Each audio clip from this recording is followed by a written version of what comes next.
Hello, I'm Karen Hines from Motherwell. I'm wondering how you feel about... Scotland's always been a caring society. What about the people that were leaving in like the north of England that are in the same situation as us, food banks, unemployment, their health service? How do you... I feel a bit guilty about leaving people that are in a similar position. Yeah. Hi, Pat Hines, Motherwell. Nicola, one of the concerns for me is about an independent Scotland and our accession to Europe. We've had all sorts of noises and comments coming out of the Commission from senior people about the difficulty of Scotland being able to apply and get into Europe. So what sort of reassurance can you give us on that point? And I say that in recognition that if we stay part of the UK, then in 3 years' time we could be out of Europe anyway.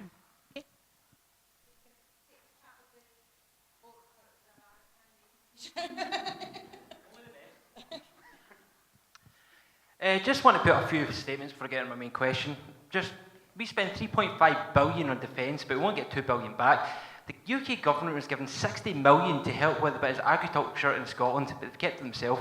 They were also offered money for food banks up in the UK, but they refused it because they said they would deal with it on a domestic scale. We've got so many examples of this that basically shows the UK government is out of touch with the people.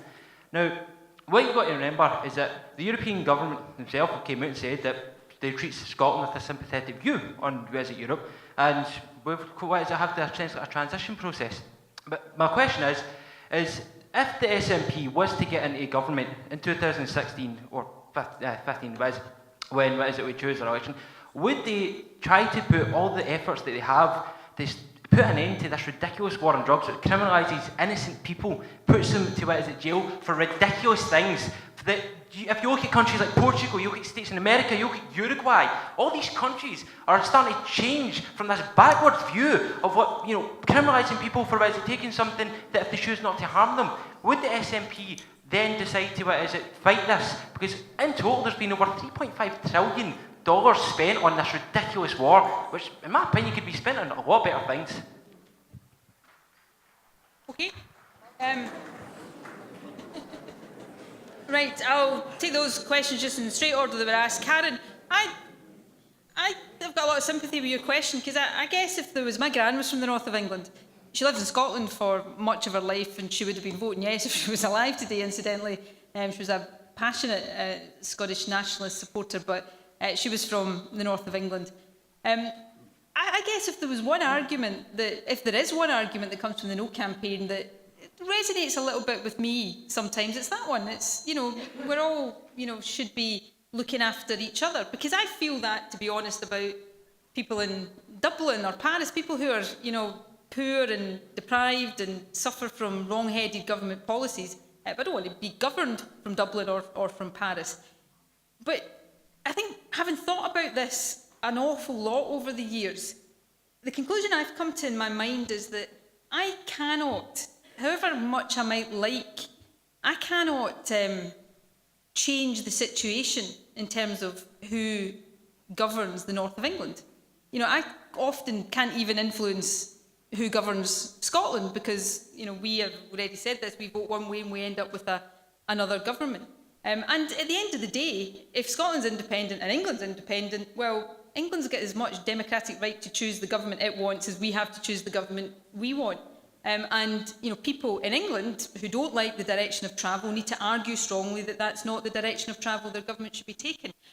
Which brings me back to how is our obligation to look out for each other best discharged?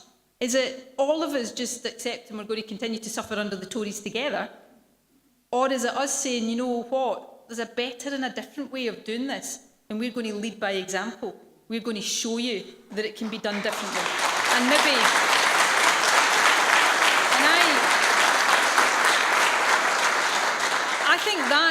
I think that is doing people in parts of England that don't like the current government any more than we do. I think that's doing them a bigger favour than just all of us sitting suffering under the same bad government together. But the other point I would make is, Scotland becoming independent means that we're governed independently. Our economic, our decisions, our political decisions are taken independently. We'll always be part of the social union with the rest of the British. We'll always be part of the British Isles. The British Isles is a geographic construct. Scotland's not been kind of sawed off and moved away. We're still going to be part of the British Isles with all that comes with that, the shared history, the family relationships, the cultural ties. All of that is precious and should be cherished, but it doesn't depend on us being governed by Westminster. It runs a lot deeper than that, and I think that's something we've got to remember. Pat, your question about the EU. Interestingly, before I answer that question, if you listen carefully to what the No campaign actually says on the EU, they don't argue we won't be in the European Union, because I think even they know that is not a credible argument to make for some of the reasons I'm about to come on and outline. What they say is, oh, you'll be in, but the terms will be terrible. They'll try and make the terms of membership much more difficult. Now, I don't think that is the case, and I'll explain that later on, but not even the No campaign argue that we'll be outside of Europe. We are already a part of Europe. We've been an integral part of Europe for 40 years. All of the laws of Europe apply to us, for better or worse, and some people think that's not a good thing. We are part of Europe, which is an organisation that from the moment it was established has tried to expand itself. Now, just kind of think about that for a second. Is it really credible that this organisation that wants to expand its territory and has expanded its territory, an organisation, incidentally, that is founded on the principle of democracy, doesn't maybe always act that way, but it is founded on the principle of democracy. This organisation is going to turn round to a country, part of its existing territory, and say, no, we're going to exclude you, we're going to put you outside just because you've exercised your democratic right to self-determination. It just would be an outrage, an absolute scandal. And that's before you consider that in the European treaties, there is no provision that would allow them to do it. There's nothing in any of the European treaties that covers this situation that would allow them to put Scotland outside. And of course, Scotland contributes a massive amount to Europe. So the implications for the rest of Europe of Scotland not being members would be significant, as would the implications for Scotland be. But we're Europe's biggest oil producer. We've got the biggest share of European fishing waters, 160,000 European nationals of other European member states live in Scotland right now, and their right to live here flows from our membership of Europe and the free travel that encompasses. So the implications for the rest of Europe, of Scotland not being in Europe, would be absolutely earth-shattering. So yes, there'll be a process that we have to go through, a transition process, to make the transition from being members of Europe as part of the UK to being independent members of Europe. That will happen in the 18-month period. We set out in the white paper in some detail exactly what provision of the European treaties we think can enable that to happen. During that 18 months, we're still in the UK, so by definition, we're still in the European Union. And the idea is that on the day we become independent, that transition has been made and we never have a break in our European membership. That's the common sense way of dealing with this. And interestingly, the new President of the European Commission is sounding a lot more pragmatic about that than his predecessor, but also sounded on some of the occasions that he spoke about this. So, the idea that Scotland is going to be put outside of the European Union is inconceivable, in my view. And lastly, on the terms of membership, we're not asking for any special deal. We're simply asking for the terms of membership that we have as part of the UK to continue around the euro, and no country can be forced into the euro against its will. That simply can't happen. But these terms of membership that we have right now continue. We're not changing any of them, apart from the fact that we'd be independent. The rest of Europe doesn't lose anything as a result of that. So I think this is one of the weaker arguments of the No campaign, frankly, and I think any serious consideration leads you to that position. And of course, you rightly say the only risk, in my view, the only real risk to our membership of the European Union is what happens if we don't vote yes. And we end up in 2017 with a referendum where the UK as a whole could vote to come out, Scotland votes to stay in, and we get taken out against our will. And that's not scaremongering, that's a very real possibility if we're not independent.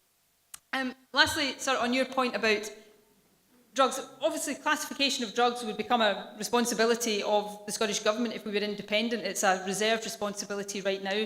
I'm not going to stand here and tell you anything other than the truth in terms of my own position. I don't favour a reclassification or a decriminalisation of drugs. I'm not sure if you're specifically talking about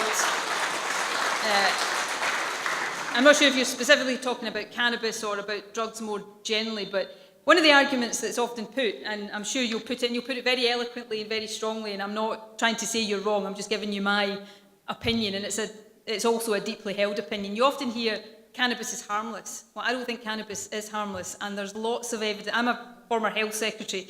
There's lots of evidence, mounting evidence about the mental health damage that cannabis can do, as well as the evidence, and I appreciate there's evidence on the other side that says people who start using cannabis, not always, but can progress to harder drugs as a result of that. And I maybe I'm getting old, I don't know, but I just take the view, if we're trying to say to young people, don't do drugs because it's not a good idea, but then we say, but actually we're going to decriminalise them, or I think we're sending horribly mixed messages to young people. So that's my view. I know you won't agree with it, and we'll agree to differ. I hope we still agree on the bigger question of independence. Excellent.